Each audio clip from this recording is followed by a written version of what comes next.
offseason media day, using a question about the ongoing sexual assault civil lawsuit to bring up his impending free agency, to say his focus is to make sure his family is financially stable as far as all the money that's been passed around the league this past offseason.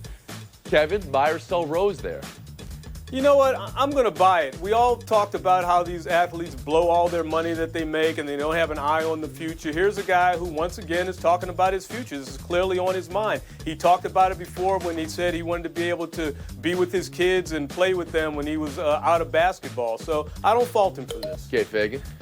I mean, I sell it. I mean, he talked about this as a spin off of a sexual assault lawsuit question. Also, if he's talking about stability for his family, he's on a $94 million contract. It's really hard to buy that stability is the issue right now. Bob Ryan?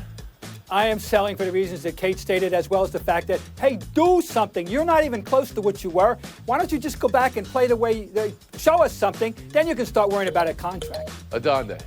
Yeah, let's not forget he also has a $185 million Adidas contract to fall back on if things don't work out. But I'm buying him looking ahead to the future because guess what? The owners are already thinking about how they can get more money from the players in the next collective bargaining negotiations, which are 2 years away. Is there something else at play here, though, Jay?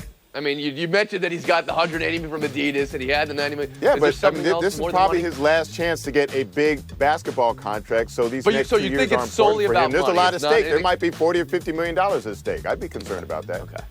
In Los Angeles, Jay, you were there. Kobe was at the microphone. Let's take a listen. I feel 37, which is, you know what I mean, which is good, like versus being 37 but feeling like, 87. The seat I'm sitting in now is where Byron sat for me in 97. So it's exciting. It's fun to be a part of that and to see the cyclical nature of sports. Buy or sell that verve and optimism, Kate Fagan. Oh, I buy it. This is the evolution that Kobe needs. He can't be defiant. He doesn't have the talent right now, and he's too hurt to be defiant and pull that weight. He needs to win at his back. That's the question, right? If he's down 15 in the second quarter, is he keeping the ball? Is he going to be the same to his teammates? Positive Kobe? Bob Ryan? It looks good right now.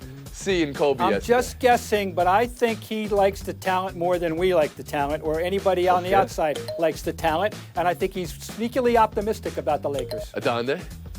Well, Kate used the word defiance, and that was certainly absent this year as opposed to previous years when he's intent on proving he could come back from the injuries. I think now it's replaced by uncertainty. He doesn't know what his body can give him. He doesn't know how good his teammates are. He doesn't know if he's going to be playing basketball after this season. So there's a lot of uncertainty and doubt swirling around. He probably knows his body better than he knows his teammates. And I just remember the video of him last year. Remember when the team was high-fiving for that win late in the year, and he was just staring at him like, what are you guys doing? That's the Kobe that I know. And it's Nick Young. He says he no longer wants to be called Swaggy P. Wants to be known as Nicholas now.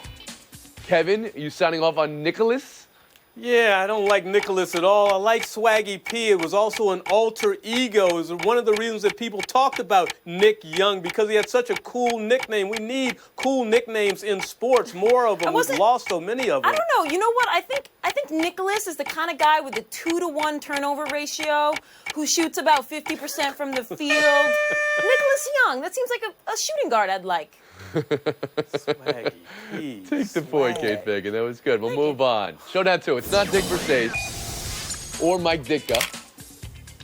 Maybe it's Mike Schmidt, Tom Hanks, Bradley Cooper, or it's definitely Seth Rogen. Kevin loves sperm, Kate Fagan. Fair or foul? Well, it's fair because it's perfectly in line with what the Cavaliers need. In 2015, this kind of look is more of like not really the leading man type look. GQ last year with Kevin Love, that was leading man. Who am I? But let me just say, that kind of reminds me of Harpo Marx, all right? I don't think it's a good look at all. Right. Stay to your old look, all right, Kevin Love, and try and produce this year. Harpo Marx.